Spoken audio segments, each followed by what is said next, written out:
We have seen up till the development of nationalism in India, Bharat के अंदर राष्ट्रवाद किस तरह से डेवलप हुआ, उसके साथ साथ पॉलिटिकल एसोसिएशन किस तरह से डेवलप होते हैं और बहुत सारे पॉलिटिकल बॉडीज इसके साथ जो भी जुड़े हुए थे। एंड फाइनली अभी हम लोग वहां से ही हम लोग डेवलपमेंट देख रहे हैं, वो है कांग्रेस का डेवलपमेंट। ठीक है, how is the formation of Congress taking place, उसकी हम लोग स्टोरी देखते हैं। ओके, अब देखिए कि फॉर्मेशन ऑफ कांग्रेस, अगर जनरली आप सबको पता ही होगा कि it all started in 1885, December 1885 to be precise, वहां से ये शुरुआत होती है। ओके, जनरली कांग्रेस, अब देखिएगा कि हम लोग इंडियन नेशनल मूवमेंट की तरफ और आगे बढ़ रहे हैं और ये इसके अंदर ये जो खासियत जो है वो आपको समझनी होगी कि essentially Indian national movement is all about Indian national Congress. तो अब थोड़ा बहुत कांग्रेस के साथ ही मैं नाम लेता रहूंगा, क्योंकि जो भी होगा वो कांग्रेस के इर्द गिर्द होगा। Congress will be the centre point, और वहां से आपके व्हील्स के जो इतने भी स्पाइक्स होते हैं वो बाहर निकलते रहते हैं। उसी तरह से आपको कांग्रेस के इर्द गिर्द चीजें देखने को मिलती रहती है। ओके, तो कांग्रेस के साथ आपको पता ही होगा कि the person who is responsible for the foundation of Congress was A.O. Hume, Allan Octavian Hume, retired ICS officer, political. ठीक है, आपका फ्यूचर भी ब्राइट रहेगा, होपफुली आप भी कोई ना कोई पार्टी बना के CM बन ही जाओगे कहीं ना कहीं। सो आज कुछ तूफानी करते हैं, ये तूफानी करने वाला थॉट जो आया था A.O. ह्यूम को आया था। ओके, तो खास याद रखिएगा कि कांग्रेस का जो फाउंडर थे वो कौन थे। इसके साथ साथ कांग्रेस के अंदर अगर आप यूपीएससी के पेपर्स देखोगे तो यूपीएससी सबसे ज्यादा प्रश्न यहाँ इसके प्रेसिडेंट्स के ऊपर बना था कि फलाना आदमी फलाने साल के ऊपर प्रेसिडेंट था और फला जगह के ऊपर इसका सेशन हुआ था। वे कांग्रेस के साथ आपको तीन चीजें एक तो जनरली जोड़नी पड़ेगी। एक तो है the year, the person and the place of session. क्योंकि कांग्रेस जब बना इनिशियली, मैं आपको थोड़ा ओवरव्यू दे रहा हूँ, तो कांग्रेस बनने के बाद आपको एक चीज देखने को मिलेगी कि आज की तरह पे जो कांग्रेस के अंदर एक बॉडी है जो हाईएस्ट पॉलिटिकल बॉडी है, जिसे कहते हैं CWC, कांग्रेस वर्किंग कमेटी, और आपका दिल्ली के अंदर उनका AICC, all India Congress committee का जो हेडक्वार्टर्स है, उस तरह से पहले नहीं हुआ करता। पहले कांग्रेस जब बना 1885 के बाद, वो खाली साल में एक दफा मिलते थे, रोज डे टू डे इनकी मीटिंग्स नहीं हुआ करती थी, और साल में एक दो जगह 3-4 दिन कहीं मिल गए, कभी नॉर्थ में मिले, कभी ईस्ट में मिले, कभी वेस्ट में मिले, चाय समोसा वड़ा पाव खा के एक प्रस्ताव पारित करके फिर वापिस सब अपने अपने घर चले जाते।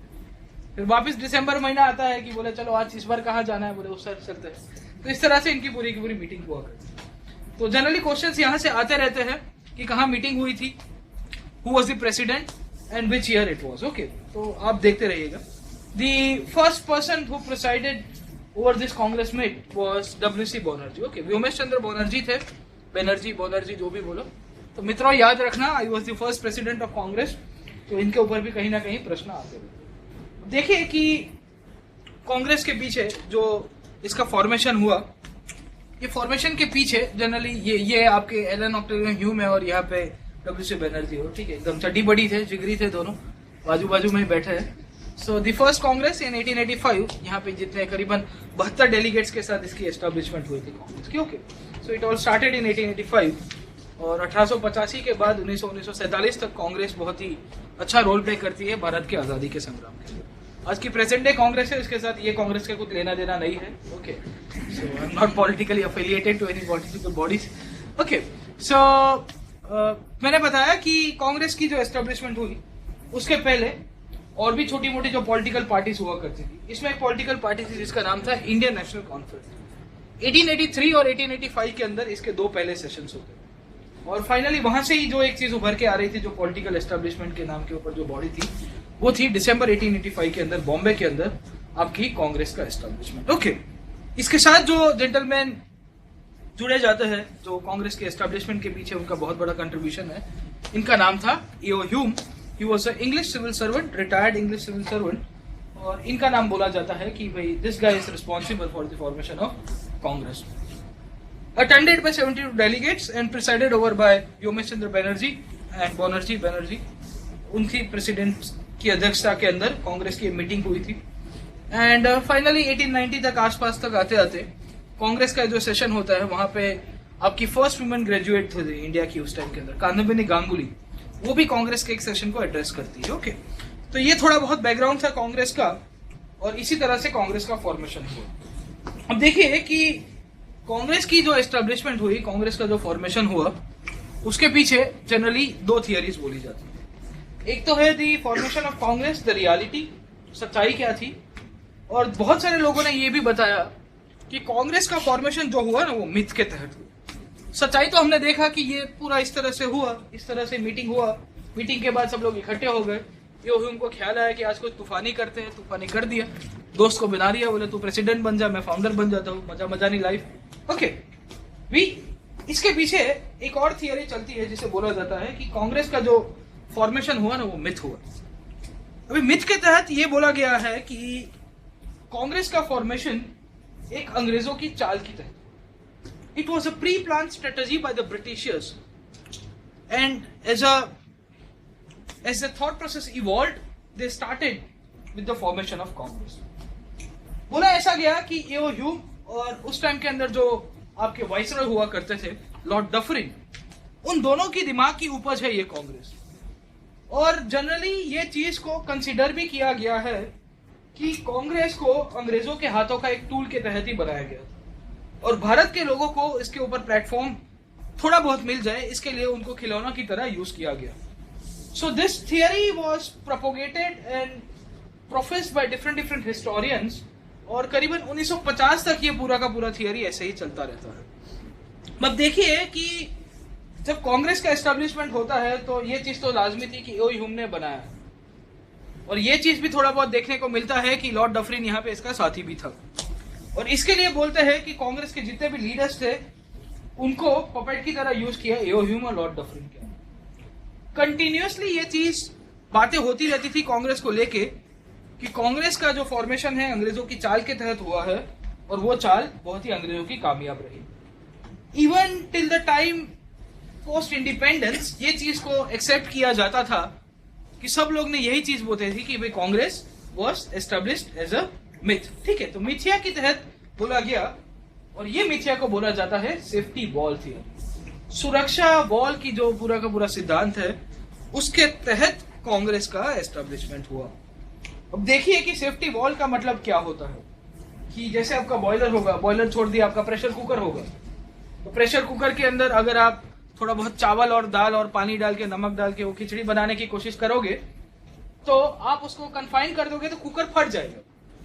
तो you need a space where you can release the steam, आपका जितना जो प्रेशर होगा उस टीम को रिलीज करने के। तो यहां पे भी यही बोला गया कि कांग्रेस का फॉर्मेशन जो किया है वो लॉर्ड डफरिन और आपके जो इनके जो मित्र थे, जो फाउंडर भी थे आपके एओ ह्यूम, उन्होंने सुरक्षा वॉल की नीति के तहत किया गया, सुरक्षा वॉल के सिद्धांत के तहत किया। अब देखिए कि ये सुरक्षा वॉल लाने की जरूरत क्यों पड़ी, तो इसके पीछे जब सर्च किया गया तो लॉर्ड डफरिन और लॉर्ड आपके जो एओ ह्यूम था उनका मानना यह था कि भारत के लोगों के अंदर एक पॉलिटिकल एस्पायरेशंस बन रही है। 1885 का समय था, हम लोग पॉलिटिकली एक्टिव हो गए थे, आप देखिए कि पीछे पॉलिटिकल एसोसिएशंस बन रहे थे और उनको थोड़ा बहुत प्लेटफॉर्म मिल जाए, वो प्लेटफॉर्म मिलने की थियरी के पीछे ये बोला गया है कि इनको आप एक पॉलिटिकल एक बेस बना के दे दो और हमारे हाथ में कठपुतली की तरह रहे। ओके, तो provide a safe, mild and peaceful and constitutional outlet or a safety wall for rising discontent among the masses which was inevitably leading to a popular and a violent revolution। बोले अगर आपने नहीं दिया तो आपके यहाँ पे पूरा का पूरा क्रांति हो सकता है। सो एसेंशियली मैंने बताया कि हॉकिंस की जो सेफ्टी वॉल की जो थियरी है वही सेफ्टी वॉल की थियरी के तहत कांग्रेस का फॉर्मेशन हुआ है। तो जनरली हमारे जितने भी हिस्टोरियंस थे वो लोग भी ये चीज को मानने लग गए थे।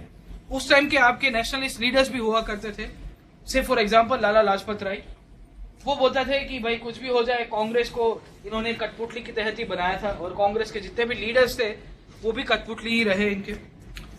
आपके इंग्लिश इंडियन हिस्टोरियन भी हो गए, आर पालमे दत्त, मैंने आपको बताया, जिन्होंने स्टेसिस ऑफ कॉलोनियलिज्म को डिवॉल्व किया था, उनका भी मानना यही था कि कुछ भी हो जाए कांग्रेस कठपुतली के तहत बनाई गई है और सेफ्टी वॉल का ही सिद्धांत के तहत यहाँ पे थोड़े बहुत लोगों को पॉलिटिकल पावर दे दिया गया है। एसेंशियल जो कंट्रोल है वो आपके लॉर्ड डफरिन और एओ ह्यूम के हाथ के अंदर ही है।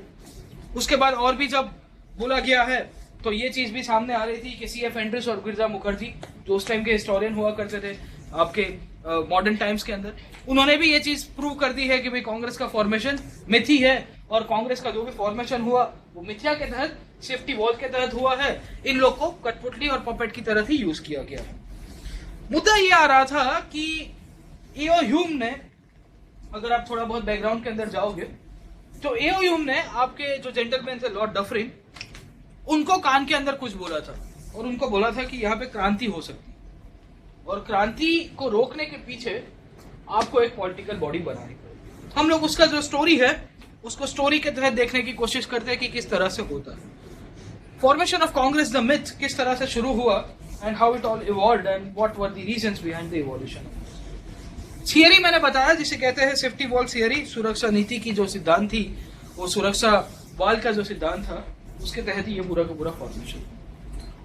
लाला लाजपत राय, मैंने बताया कि he said that the Congress was the representative of the British people। बोले अंग्रेजों की प्रतिनिधित्व करने वाली संस्था है, अंग्रेजों के द्वारा ही बनाई गई थी और सुरक्षा वॉल के तहत ही इसको बनाया गया था।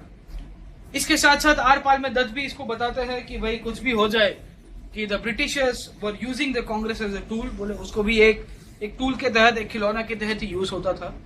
और फाइनली आपके सीएफ एंड्रूज जैसे historians, Girija Mukherjee, CF Andrews, Golwalkar, all this people said that the formation of Congress is a myth. बोले कांग्रेस की जो स्थापना हुई है वो मिथ्या के तहत हुआ है, वो कुछ भी नहीं, इससे आगे कुछ भी नहीं है। अंग्रेजों के द्वारा बनाई गई एक पूरी की पूरी कठपुतली थी, वही कांग्रेस थी। अभी स्टोरी ये चलती है कि कांग्रेस का फॉर्मेशन मैंने आपको बताया 1885 के अंदर हुआ। बैकग्राउंड के अंदर अगर आप देखोगे कि मैंने ये चीज बताई कि एओ ह्यूम एक टाइम के अंदर आपके लॉर्ड डफरिन जो आपके वाइसरॉय थे, उनको जाके बताते हैं मीटिंग में कि मुझे ऐसी शंका हो रही है कि भारत के अंदर क्रांति हो जाएगी और एक ऐसी क्रांति जो 1857 से भी बड़ी हो, और इस बार इतनी बड़ी क्रांति होने वाली की शक्यता है कि हमको ले डूबेगी। तो एओ ह्यूम आपके इसको बोलता है, सॉरी लॉर्ड डफरिन एओ ह्यूम को बताते हैं कि भाई साहब इसमें क्या कर सकते हैं। तो एओ ह्यूम डफरिन को उसके उपज दे के बोलता है कि एक काम करो, इनको पॉलिटिकल बेसिस दे दो, give them a political platform, इनको थोड़ा बहुत लॉलीपॉप खिला दो तो इनको लगे कि हमने इनको पावर दे दिया। तो बोले इससे क्या होगा, तो दे विल बी पैसिफाइड। इनके जो लीडर्स है, जो 1857 के अंदर हमने जो गलती की है वो नहीं दोहराएंगे। बोले व्हाट एन आइडिया, बोले बढ़िया काम किए हो, एक काम करो, क्या करोगे, तो एक काम करो पॉलिटिकल बॉडी बनाओ, और पॉलिटिकल बॉडी बना दी गई जिसका नाम है कांग्रेस। अब देखिए कि एओ ह्यूम को कैसे पता चला कि यहाँ पे इतनी सारी पॉलिटिकल रिवॉल्यूशनरी एक्टिविटीज भारत के अंदर पीछे बैकग्राउंड के अंदर होने वाली। तो जब लॉर्ड डफरिन उनको ये प्रश्न पूछते हैं कि भाई साहब एक चीज मुझे बताओ कि भारत के अंदर आप जो बोल रहे हो रिवॉल्यूशनरी एक्टिविटीज होने वाली है वो किस तरह से होगी और आपके पीछे क्या इसके पीछे सबूत है। तो लॉर्ड डफरिन को कन्विंस करने के लिए एओ ह्यूम ये चीज बताते हैं कि 1878 का समय है, 1878, उस टाइम के अंदर इनका समर कैपिटल हुआ करता था शिमला। तो ब्रिटिशर्स इनको नॉर्थ के अंदर चले जाते थे जब यहाँ गर्मी पड़ती थी अप्रैल मई वाली, they used to go to the north hill area के अंदर चले जाते। तो शिमला के अंदर ये भाई साहब होते हैं और वहां शिमला के अंदर इसको रिपोर्ट्स मिलते हैं, और ये रिपोर्ट्स के तहत एओ ह्यूम फाइनली इन्फर करता है कि भारत के अंदर क्रांति होगी और क्रांति भारत के लोग करने वाले हैं, और इसके लिए हमको इनको थोड़ा बहुत पॉलिटिकल ऑब्जेक्टिव और पॉलिटिकल प्लेटफॉर्म देना चाहिए। मुद्दा यहाँ पे उठ के आ रहा था कि एओ ह्यूम को ये रिपोर्ट किसने दी है। पहली बात तो हमारा जो आजादी के बाद वाला जो टाइम था, जब हम लोग हिस्टोरियंस इसके ऊपर सर्च कर रहे थे कांग्रेस के फॉर्मेशन के पीछे, और सब लोग ने इसके पहले मान लिया था कि कांग्रेस की फॉर्मेशन एक मिथ्या है और अंग्रेजों ने इसको कठपुतली की तरह ही बनाया था। कोई बात नहीं, एओ ह्यूम ने जो बेसिस के ऊपर कांग्रेस बनाई थी वो थे कुछ रिपोर्ट्स, और उसको जो सीक्रेट रिपोर्ट्स मिले थे, कुछ सीक्रेट कमिटी के रिपोर्ट्स मिले थे। बोले वो रिपोर्ट्स तो हो गए ना भाई साहब, वो रिपोर्ट्स तो कहीं ना कहीं से मिलेंगे जिसके ऊपर हम लोग इन्फर कर पाए कि एओ ह्यूम को कुछ खुफिया जानकारी थी, और जानकारी के बदौलत एओ ह्यूम ने लॉर्ड डफरिन को कन्विंस कर दिया था कि आप कांग्रेस की स्थापना करो। सो इन कोर्स ऑफ टाइम ये चीज हमारे हिस्टोरियन सर्च कर रहे थे। तो इसके बैकड्रॉप के अंदर आप देखोगे तो 3-4 लोग बहुत सारी अपने अपने ऑब्जेक्टिव्स दे रहे थे। किसी ने बताया कि एओ ह्यूम जो जेंटलमैन थे, उनको अपनी ऑफिशियल कैपेसिटी के तहत उनको ये इंटेलिजेंस के रिपोर्ट्स मिले। ही बीइंग द आईएएस ऑफिसर और द आईसीएस ऑफिसर, उनको उनकी जो डिपार्टमेंटल जो चीजें थी उनके द्वारा रिपोर्ट मिले गए हैं, और रिपोर्ट के अंदर उनको ये सब चीजें लिखी गई थी। इतने बड़े 7 वॉल्यूम्स के रिपोर्ट थे, बड़ी बड़ी वॉल्यूम्स थी, और इसके तहत ये चीज बोल दी गई। किसी और ने उसको और हाइपोथेसिस के ऊपर प्रूव कराने की कोशिश की कि ये रिपोर्ट्स एओ ह्यूम को अपनी ऑफिशियल कैपेसिटी के तहत नहीं मिले थे, बट सीआईडी रिपोर्ट्स ने उनको दिया था, सीआईडी ने उनको रिपोर्ट किया। अंग्रेजों के दौरान सीआईडी नाम की जो संस्था है, आपकी दया कुछ तो गड़बड़ है वाली, वो सीआईडी बहुत ही खुफिया और बहुत ही इंटेलिजेंस के रूप में बहुत ही अव्वल नंबर की एजेंसी हुआ करती थी। सीआईडी का उपयोग भी बहुत किया है। 1915 में आपका जो गदर आंदोलन का जो पूरा उसको सप्रेस किया गया, उसको चालू नहीं करने दिया, उसके पीछे भी ब्रिटिश इंटेलिजेंस और सीआईडी का बहुत बड़ा हाथ था। 1937 के अंदर जब आपकी प्रोविंशियल गवर्नमेंट्स आई, तो हमारी सरकार ने हमारे लोगों के ऊपर ही सीआईडी छोड़ दी थी पीछे, थोड़ा उनको टेल करने के लिए। तो ये सब चीज भी देखने को मिलती रही। तो कोई और एक हिस्टोरियन थे जिसने बताया कि जो कांग्रेस के पीछे जो एओ ह्यूम का जो फॉर्मेशन का जो थियरी है, वो थियरी के तहत एओ ह्यूम को ये सीआईडी नाम की जो संस्था थी, ये सीआईडी ने उसको ये कागजात दिए थे। बोले व्हाट एन आइडिया, कोई बात नहीं, चलो हो सकता है। तीसरा एक इसके पीछे हाइपोथेसिस कोई लेके आया, बोले एओ ह्यूम जो आदमी था वो बहुत ही स्पिरिचुअलिज्म में मानने वाला इंसान, और स्पिरिचुअलिज्म के भाग के रूप में इंडिया के अंदर एक सोशल जो ऑर्गेनाइजेशन था और थोड़ा बहुत अव्वल नंबर के ऊपर आ रहा था, जिसके साथ एनी बेसेंट और वो लोग भी जुड़े हुए थे, जिसका नाम था थियोसॉफिकल सोसाइटी ऑफ इंडिया। अभी ही was the member of theosophical society of India, और थियोसॉफिकल सोसाइटी ऑफ इंडिया के जितने भी लोग थे, they started participating and taking part in spiritual activities. तो ये लोग कोई बाबा लोग, संत लोग उनके साथ जुड़े हुए थे, और एओ ह्यूम भी इनमें से ही कोई नॉर्थ ईस्ट के सिक्किम के अंदर एक बाबा रहते थे, खूटी होमी लाल सिंह। बोले खूटी होमी लाल सिंह करके एक जेंटलमैन है, एक बाबा है, उनके चेले बन गए थे। और किसी ने बताया कि ये खूटी होमी लाल सिंह ने एओ ह्यूम को पर्सनली आके बता दिया है कि भाई कांग्रेस का जो फॉर्मेशन है आपको करना पड़ेगा। क्यों? क्योंकि उनके चेलों ने खूटी होमी लाल सिंह को बताया है कि भारत के अंदर विद्रोह हो सकता है। सो 3 थियरी लेके आए। एक थियरी ने बताया कि एओ ह्यूम को अपनी ऑफिशियल कैपेसिटी के तहत रिपोर्ट्स मिले थे। एक थियरी किसी ने बताया कि एओ ह्यूम को सीआईडी ने रिपोर्ट्स दिए थे, वो जो 7 वॉल्यूम के रिपोर्ट्स थे, बड़े बड़े रूम भर के पूरे दस्तावेज थे। और तीसरा बताया कि बाबा थे, एओ ह्यूम उनके साथ टेलीपैथी से बात करते थे। वो तो दिल्ली में रहते थे, शिमला में रहते थे, कलकत्ता में रहते थे, वो बाबा नॉर्थ ईस्ट के अंदर रहते थे, और बाबा अपने चेलों के साथ डायरेक्ट वायरलेस ब्लूटूथ कम्युनिकेशन था उनका। उसके थ्रू उनके चेलों ने उनको सीक्रेट मैसेजेस दिए कि यार भारत के अंदर क्रांति हो सकती है, तो आप अपने जो वो आईएएस चेले हैं, आईसीएस चेले एओ ह्यूम साहब, उनको बता दीजिए। ओके, तो 3 चीजें बोली गई। और पोस्ट इंडिपेंडेंस इंडिया के अंदर इसके पीछे बहुत ही सबने अपना दिमाग लगाने की कोशिश की कि यार ये सच्ची में रिपोर्ट था, सच्ची में रिपोर्ट था। तो पहला तो जब ये खूटी होमी लाल सिंह की जब बात हुई, ये बाबा की बात आई कि बाबा ने मदद की है एओ ह्यूम को बनाने के लिए कांग्रेस का, तो उसको तो स्ट्रेट फॉरवर्डली नकार दिया। बोले this is not possible, this is not possible. आज की तारीख में भी एक ऐसा इंसान जो कहीं और पहाड़ों में रह रहा है, अंतर्यामी है, कभी भी प्रकट हो जाते हैं। एओ ह्यूम बोलते थे कि उनको सपने के अंदर आते हैं वो बाबा, और वो सपने में एक दिन आए और सपने के तहत उन्होंने ये चीज बताई। तो देश इसको नकार दिया गया है, क्योंकि लॉर्ड डफरिन ने काफी बार जब कांग्रेस का फॉर्मेशन हुआ उसके बाद एओ ह्यूम को बुलाया था कि यार तू अपना कमेटी का रिपोर्ट्स बता रहा था, वो रिपोर्ट्स बता। बोले वो तो बाबा ने हमको बताए थे। लॉर्ड डफरिन बोलते हैं बाबा को हाजिर करो, तो एओ ह्यूम बोलता था कि वो ऐसे नहीं आ सकते, उनके लिए आपको थोड़ी बहुत वो करनी पड़ेगी, आपको थोड़ा प्रदक्षिणा और ये सब चीजें करनी पड़ेगी। ओके, आपको ये सब चीजें पूजा पाठ करना पड़ेगा। सो वो चीज को नकार दिया गया है कि एओ ह्यूम को जो रिपोर्ट्स दिए हैं सीक्रेट कमेटी के द्वारा, और भारत के अंदर क्रांति होगी, और क्रांति के तहत आपको इनको सुरक्षा नीति के तहत सुरक्षा बॉल के तहत आपको इनको एक पॉलिटिकल प्लेटफॉर्म बनाना चाहिए। तो ये चीज को हमारे हिस्टोरियंस ने पोस्ट इंडिपेंडेंस इंडिया के अंदर नकार दिया कि सेफ्टी वॉल होगा, तो ये बाबा की तहत ये जो थियरी आई वो थियरी नहीं थी। तो दूसरा क्या कारण हो सकता है कि एओ ह्यूम को ये रिपोर्ट्स मिले, और ये रिपोर्ट्स की जानकारी लेके एओ ह्यूम ने पूरा का पूरा सिद्धांत बनाया। दूसरा चीज इन्होंने ये जो दूसरे जो रिपोर्ट्स थे, एक तो बताया एओ ह्यूम अपनी ऑफिशियल कैपेसिटी के तहत उनको रिपोर्ट्स मिले होंगे। जब हमारे हिस्टोरियंस ने और उसको खोलने की कोशिश की पोस्ट इंडिपेंडेंस इंडिया के अंदर, तो हमको ये जानकारी मिली कि AO Hume was the secretary to the agriculture and the revenue department. यहाँ पे आपकी जो एग्रीकल्चर डिपार्टमेंट है और आपका जो रेवेन्यू डिपार्टमेंट है, उसके वहां पे सेक्रेटरी के पोस्ट के ऊपर थे. So he being a secretary to the revenue and agriculture department, how can he get the access to intelligence reports? बोले एओ ह्यूम एक ऐसा इंसान जो एग्रीकल्चर डिपार्टमेंट के अंदर आईसीएस ऑफिसर है, वो इंटेलिजेंस के ऊपर कैसे लेके जाएगा? हाउ कैन यू एक्सपेक्ट कि अगर आप कल उठ के आईएएस ऑफिसर बन गए और कोई इंटेलिजेंस वालों को बोल दे कि तेरा रिपोर्ट दोगे तो ठीक है वो आपको देगा? It's not possible. It's conveniently not possible. तो ये चीज को भी नकार दिया गया है कि भाई कांग्रेस का फॉर्मेशन ये सीक्रेट कमिटी के रिपोर्ट्स के द्वारा हुआ और ये ह्यूम इससे इन्फ्लुएंस था. तो मुद्दे की बात आ रही थी तो ये रिपोर्ट्स थे कहां पे? रिपोर्ट्स कहीं पे थे ही नहीं.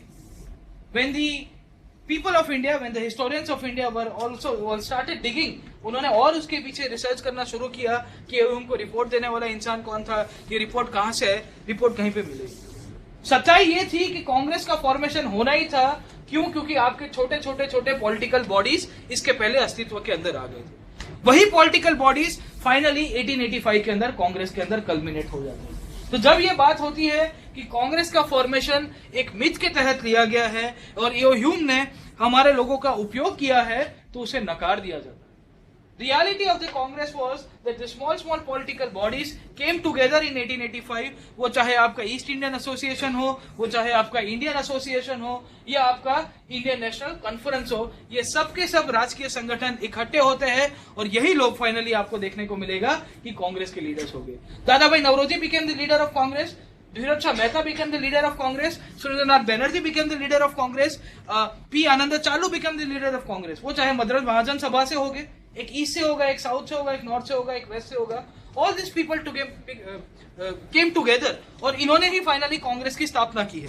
तो ये चीज जब बोली जाती है कि एओ ह्यूम ने हमारे लोगों का उपयोग किया, सच्चाई ये थी कि हमारे लोगों ने एओ ह्यूम का उपयोग किया. बिपिन चंद्र लिखते हैं कि भाई हमारे लोगों को पता था कि हम लोग अगर ऑल इंडिया लेवल के ऊपर एक पॉलिटिकल ऑर्गेनाइजेशन बनाने की शुरुआत करेंगे अपने दम के ऊपर, तो अंग्रेज हमको आराम से दबा देंगे. हो सकता है ना कि हम लोग एक लार्ज स्केल पॉलिटिकल एक्टिविटी एक लार्जर अम्ब्रेला के अंदर अगर बनाने की कोशिश करेंगे, that the English will be easily able to suppress us. तो why not to use the face of AO Hume? तो लिखते हैं बिपिन चंद्रा की rather than AO Hume using the Indian people as the social as a safety wall, it was the Indian people who use AO Hume as a lightning conductor. बोले एओ Hume ने हमको सुरक्षा wall के तहत नहीं यूज किया है, हमारे लोगों ने उसको लाइटनिंग कंडक्टर, बोले वो तो स्टीम के ऊपर जा रहा था, हम लोग उसे एक स्टेप आगे निकल के उसका बिजली की तरह उपयोग करते. इतना मास्टर स्ट्रोक मारा है कांग्रेस के फॉर्मेशन के पीछे, वो फॉर्मेशन आपको यहाँ पे देखने को मिलता. अगर इकट्ठा हो जाते सुरेंद्रनाथ बैनर्जी, डब्ल्यूसी बनर्जी, फिरोज शाह मोहता, दादा भाई नवरोजी, वाचा, तो हो सकता है कि ये लोग कोई ना कोई डिमांड करते तो अंग्रेज उनको दबा देते. 1885 के अंदर ये हॉस्टिलिटी जो डफरिन की थी, वो हॉस्टिलिटी को और उसको थोड़ा वीक करने के लिए, उसको थोड़ा दूर करने के लिए एओ ह्यूम का सहारा लिया गया. और आप देखिए कि 1885 से लेके जो कांग्रेस की डिमांड थी इन कोर्स ऑफ टाइम और बढ़ती रहेगी. अगर आप बोलते हो कि कांग्रेस एक कठपुतली की तरह, एक टूल की तरह ब्रिटिशर्स ने एस्टेब्लिश किया था, तो वो तो देखने को नहीं मिलता. The same Congress gave us the freedom. The same Congress demanded the Swadeshi. The same Congress demanded the political and economic rights for the Indian people. अगर अंग्रेजों के एक ऑफिशियल ऑर्गेनाइजेशन के तौर के ऊपर उसको इस्तेमाल किया गया होता, उसका फॉर्मेशन किया गया होता, तो आपको ये चीज कभी कांग्रेस की डिमांड्स के अंदर देखने को नहीं मिलती. तो सच्चाई यही थी कि ये जो मिथ की जो थियरी है उसको रिजेक्ट कर दिया जाता है पोस्ट इंडिपेंडेंस इंडिया के. ओके, तो किस तरह से शुरुआत हुई मिथ की हम लोग एक एक करके स्लाइड्स के अंदर देखते हैं. लाला लाजपत राय बोलते हैं कांग्रेस अंग्रेजों की रिप्रेजेंटेटिव है. सब लोग यही उसके ऊपर ब्लेम करते रहते थे. 1920s 1930s का टाइम है. Okay, Britishers are using Congress as a tool. CF Andrews Girija Mukherjee बहुत ही प्रोमिनेंट हिस्टोरियन थे, ये भी यही चीज बताता है कि भाई formation of Congress is a myth. Okay, safety wall theory के तहत मैंने आपको बताया कि एओ ह्यूम एक दफा आपके जो वाइसरॉय होते हैं लॉर्ड डफरिन, उनसे मिलते हैं और मिलने के बाद बताता है कि your excellency I can smell something. What you smell, what they're on. Okay, मुझे कुछ बदबू आ रही है. एंड लॉर्ड डफरिन बोलते हैं कि व्हाट यू टॉकिंग अबाउट. बोले क्या बात कर रहे हो, ठीक है, क्या बना रहे हो, मुझे कुछ सिखा दो मुझे भी. ठीक है, नेक्स्ट केस के अंदर आप देखेंगे कि आगे ये बताता है कि there some kind of reports, और वो रिपोर्ट के अंदर ये बताया जा रहा है कि कुछ क्रांति होने वाली है, कुछ विद्रोह होने वाला है. तो लॉर्ड डफरिन पूछता है इनको कि रिवोल्ट. बोले क्या बात कर रहे हो, रिवोल्ट के तहत are we supposed to do something? तो इसके बाद तीसरे कन्वर्सेशन के अंदर आप देखोगे तो ये भाई साहब उसको जाके बोलते हैं कि yes sir, we need to pacify the people by providing them some kind of political platform. बोले 1857 की जैसी बड़ी रिवॉल्ट फिर से होने की शक्यता है, और वो रिवॉल्ट ना हो तो उसके लिए हम लोग इनको पॉलिटिकली कुछ एक्टिव करने की कोशिश कर देते हैं। अब आप देखिए कि 1857 का रिवॉल्ट क्यों हुआ था, उसमें पॉलिटिकल कॉजेज देखे थे। पॉलिटिकल कॉजेज के तहत हमने ये भी देखा कि ईस्ट इंडिया कंपनी की पॉलिसी थी जिसे कहते हैं इफेक्टिव कंट्रोल, सब कुछ कंट्रोल में कर देंगे। तो कंट्रोल फ्रीक की तरह काम कर रही थी ईस्ट इंडिया कंपनी, जो ब्रिटिश हुकूमत थी यहाँ पे। और यहाँ पे ये चीज पता थी कि फिर से हम लोग कंट्रोल करने की कोशिश करोगे तो यहाँ पे पूरा का पूरा बंटाधार हो जाएगा। So by providing them some kind of political platform, उनको एक राजकीय कुछ ना कुछ इनको प्लेटफॉर्म मिल जाए, उसके तहत हम लोग को डेवलप करेंगे तो ज्यादा फायदा हो जाएगा। सो इसने बताया। तो इसके बाद लॉर्ड डफरिन बोलता है okay go ahead, keep me updated कि आप किस तरह से काम कर रहे हो और आपको कहाँ कहाँ काम करना है। मैंने आपको ये चीज भी बताया कि in this background the Congress was formed by AO Hume. तो फाइनली 1885 के अंदर ईओ ह्यूम यहाँ पे कांग्रेस की स्थापना करते हैं। मैंने ये भी बताया कि it was thought that the AO Hume used Congress as a tool till India became independent. AO Hume ने जो कांग्रेस की स्थापना की थी वही सोचा गया भारत की आजादी तक कि भाई एक हथियार की तरह ही की गई थी। ओके, पोस्ट इंडिपेंडेंस इंडिया, मैंने आपको ये चीज हुआ कि जब रिसर्च करना शुरू किया लोगों ने, तो रिसर्च इसके ऊपर आ जाता था कि भाई ईओ ह्यूम को ये रिपोर्ट किसने दी है, who gave this reports to AO Hume, और वो रिपोर्ट्स का बेस बना के उसने लॉर्ड डफरिन के ऊपर जाके ये सब चीजें बताई। ओके, तो मैंने बताया कि ईओ ह्यूम शिमला के अंदर 1878 के अंदर जो आपकी समर की जो गर्मियां थी, वहां पे गर्मी के सीजन के अंदर शिमला जाता है और वहां ये चीज अपने आप को बोलता है कि I have read 7 volumes of secret report इन शिमला। जब आपका लॉर्ड डफरिन उसको पूछता है कि भाई साहब तूने ये कहां से लिया है, ओके 7 वॉल्यूम मैंने यहाँ से लिया है। सो मुद्दा यहाँ पे आ रहा था, who gave this secret reports to AO Hume, AO Hume को ये सीक्रेट रिपोर्ट्स देने वाली संस्था कौन थी, हु वर द पीपल। इसके पीछे 3 हाइपोथेसिस सबसे ज्यादा चलते थे। ये तीनों के तीनों हाइपोथेसिस के बारे में हमने अभी चर्चा की। Who gave this secret reports to AO Hume, मैंने बताया कि सीएफ एंड्रूज बताते हैं कि ये सीआईडी रिपोर्ट्स थे। बोले सीआईडी ने इसको ये रिपोर्ट्स दिए हैं। इसके साथ साथ आर पालमेदात ये बताते हैं कि भाई इनको अपनी ऑफिशियल कैपेसिटी के तहत मिला है। और इसके साथ साथ he was a member of theosophical society of India, और थियोसॉफिकल सोसाइटी ऑफ इंडिया के तहत इनके एक बाबा हुआ करते थे जिनका नाम था कुट होमी लाल सिंह। ये कुट होमी लाल सिंह कहाँ पे रहते थे, सिक्किम के अंदर, और अंतर्यामी थे।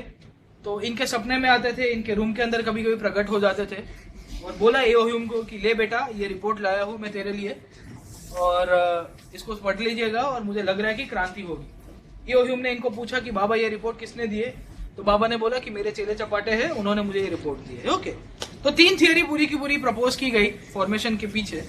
और जब पोस्ट इंडिपेंडेंस इंडिया के अंदर इसके बारे में और रिसर्च किया गया तो ईओ ह्यूम के बारे में मैंने बताया कि उसका जो दर्जा था वो था secretary revenue commerce and agriculture. तो सेक्रेटरी की सचिव की पोस्ट थी कॉमर्स एंड एग्रीकल्चर डिपार्टमेंट के अंदर। तो जब ये बात होती है कि उसको सीआईडी रिपोर्ट्स मिले, तो how can a secretary ICS officer of revenue department and commerce and agriculture department can get access to CID reports.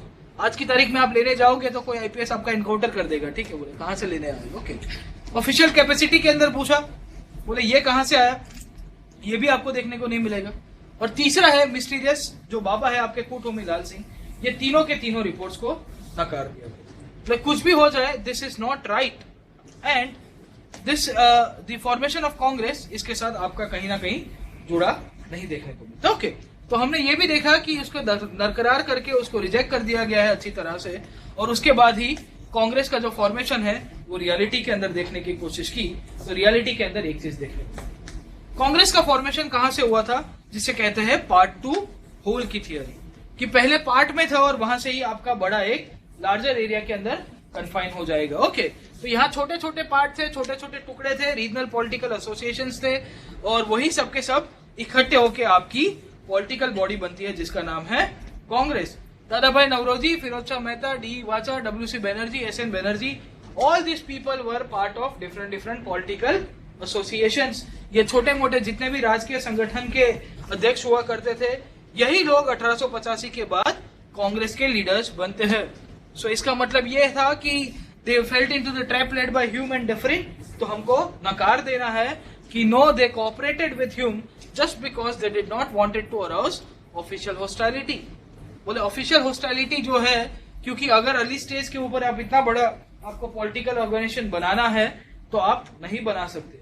And as a result बोला गया है कि rather than Yeo Hume using the Congress leaders as safety wall, it was the Congress leader who hope to use Yeo Hume as a lightning conductor. तो formation of Congress, the myth and the reality. Modern India से generally कभी कभी प्रश्न आपके UPSC के जो mains history का आता है ऑप्शनल, वहां से प्रश्न यूपीएससी पूछता है। तो 2013 या 14 के मेंस के अंदर उसने ये प्रश्न पूछा था कि कांग्रेस का मिथ है या रियलिटी है। ओके, यही पूरा का पूरा जो डाइकोटॉमी था कांग्रेस को लेके उसने एनालाइज करने के लिए पूछा था, क्रिटिकली एनालाइज करके पूछा था। एंड यही चीज अगर आप यूपीएससी के मेंस के अंदर जीएस के पेपर में देखोगे कि हिस्ट्री ऑप्शनल का जो पेपर होगा वहां से कभी कभी क्वेश्चंस आते हैं। So if you want a good question bank to practice on, you can see the history optional papers as well. थोड़े बहुत मॉडर्न का देख सकते हो, मॉडर्न एंड वर्ल्ड का भी बहुत सारे क्वेश्चंस वहां से वो डायरेक्टली वर्बेटिम लिफ्ट करके पूछता रहता है। ओके, सो 2008 कहां पे हुआ था? बॉम्बे के अंदर हुआ था। ठीक है, simple question, first session of the Indian national Congress. Okay,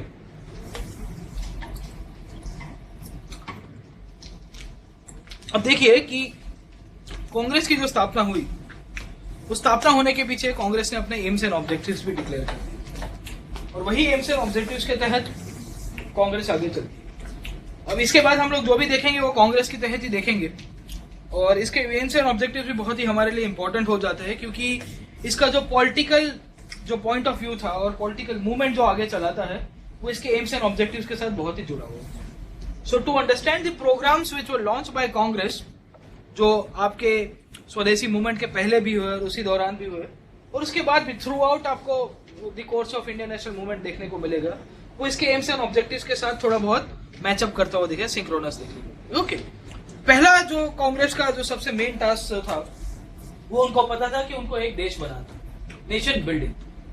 They knew that they were in the formation of they were in the process of formation of this state called as India, nation state, and इसके पीछे ही इन्होंने ये जो nationalism की जो feeling है उसको और मजबूत कराने की ठान ली।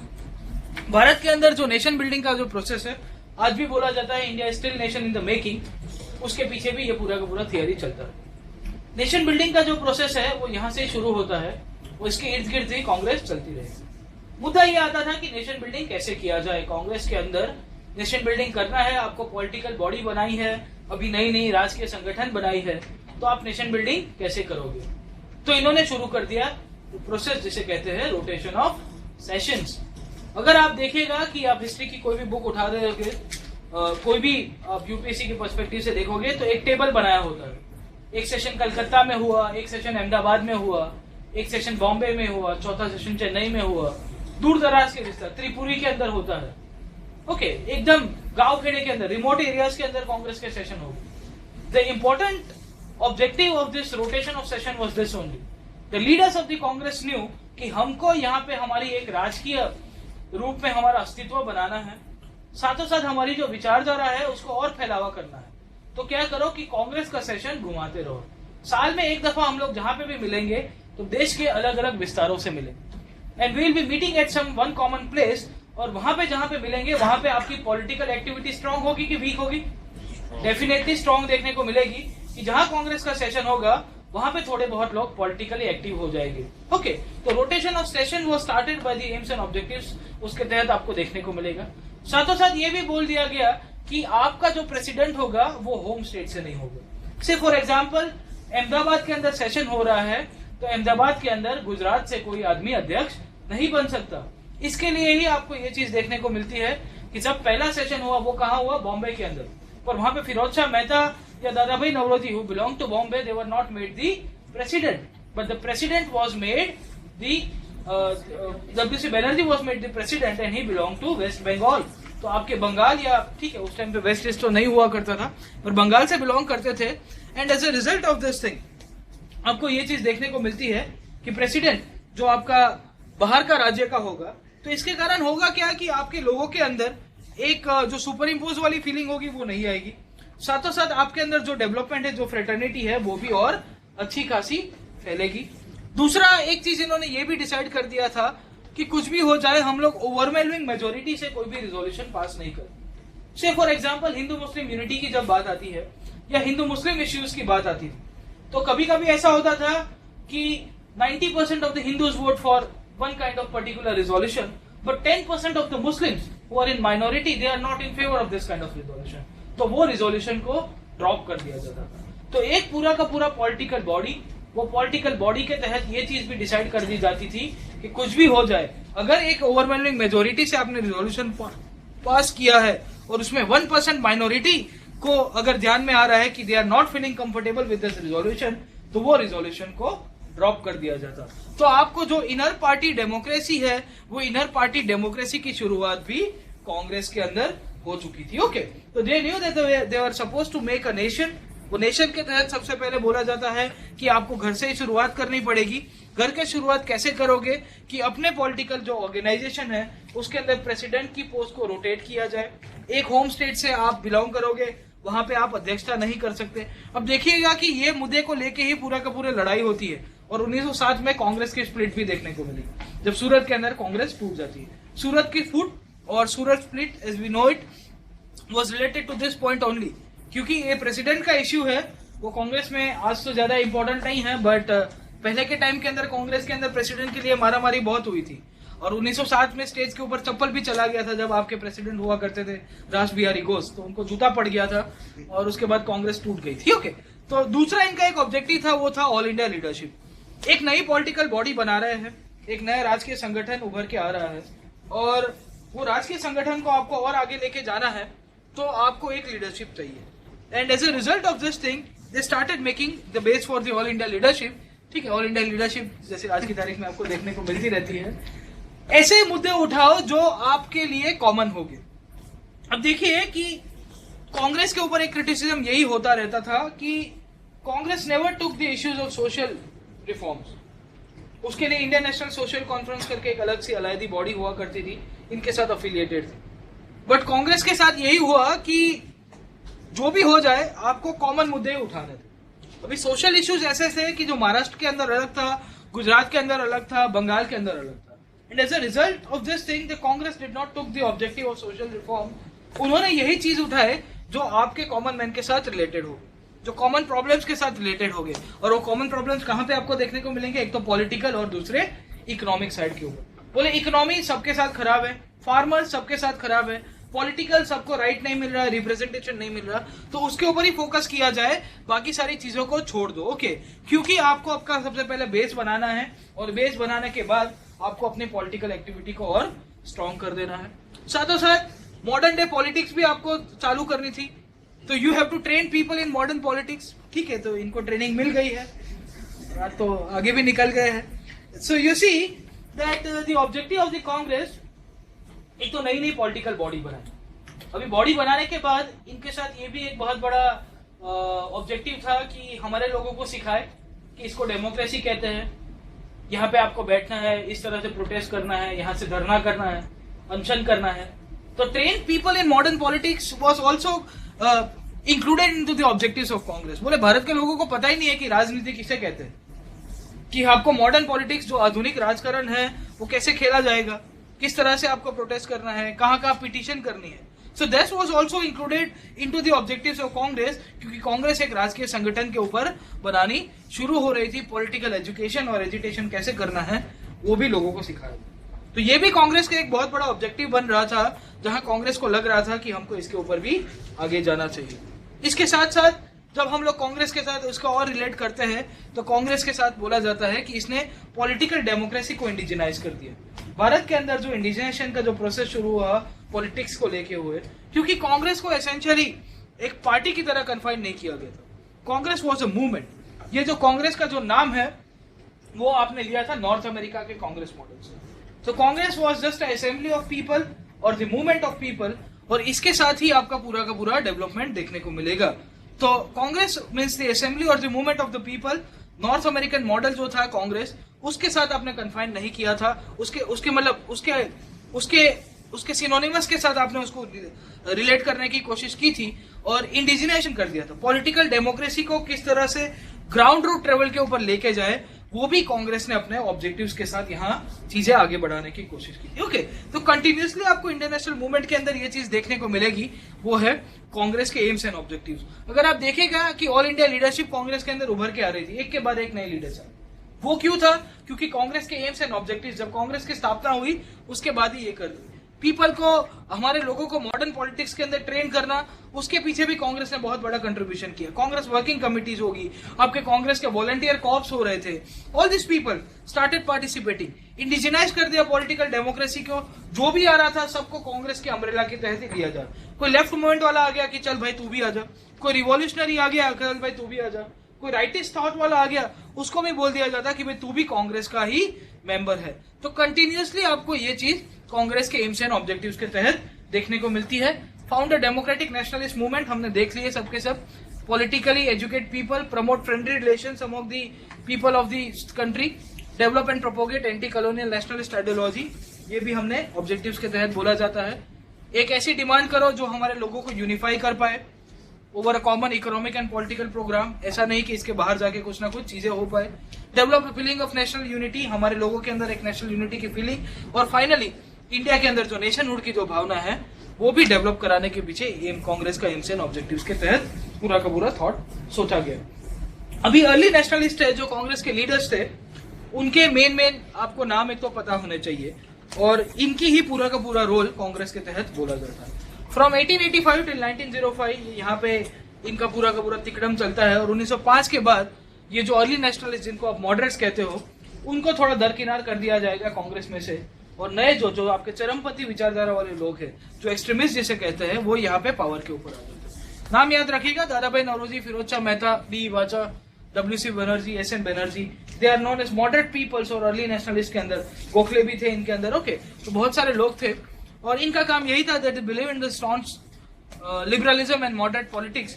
और इनको जो भी था, जो भी डिमांड होती थी हमारे लोडीज की, तो they used to demand within the constitutional law. बोले कॉन्स्टिट्यूशन के अंदर एक कायदे कानून के तहत ही हम लोग हमारा एजिटेशन करेंगे, इसके बाहर नहीं जाएंगे। 1905 के बाद आपके यहाँ पे जो नेशनल मूवमेंट आगे चलता है, उसके जितने भी लीडर्स थे, all this leaders thought of breaking the law. बोले कुछ भी हो जाए हम लोग इसको तोड़ेंगे, हम लोग ये नहीं मानेंगे कि आप बोल रहे हो कि ये 2 राइट ले लेंगे, नहीं, हमको 20 राइट चाहिए, 20 के 20 अभी के अभी लेने की कोशिश करेंगे। Believe that the British basically wanted to be just to the Indian people but were not aware of the real conditions. और ये एसेंशियली काम क्या करते थे? रिजोल्यूशन पास करना, पिटीशन पास करना, मीटिंग करना। साल में 2 बार, मैंने बोला है कि एक दफा मिल जाते थे, चाय समोसा वड़ा पाव खा के वापिस डिस्पर्स हो जाते थे। ठीक है, तो ये पूरा का पूरा कांग्रेस का थियरी था और कांग्रेस का फॉर्मेशन किस तरह से हुआ उसकी हमने जानने की कोशिश की।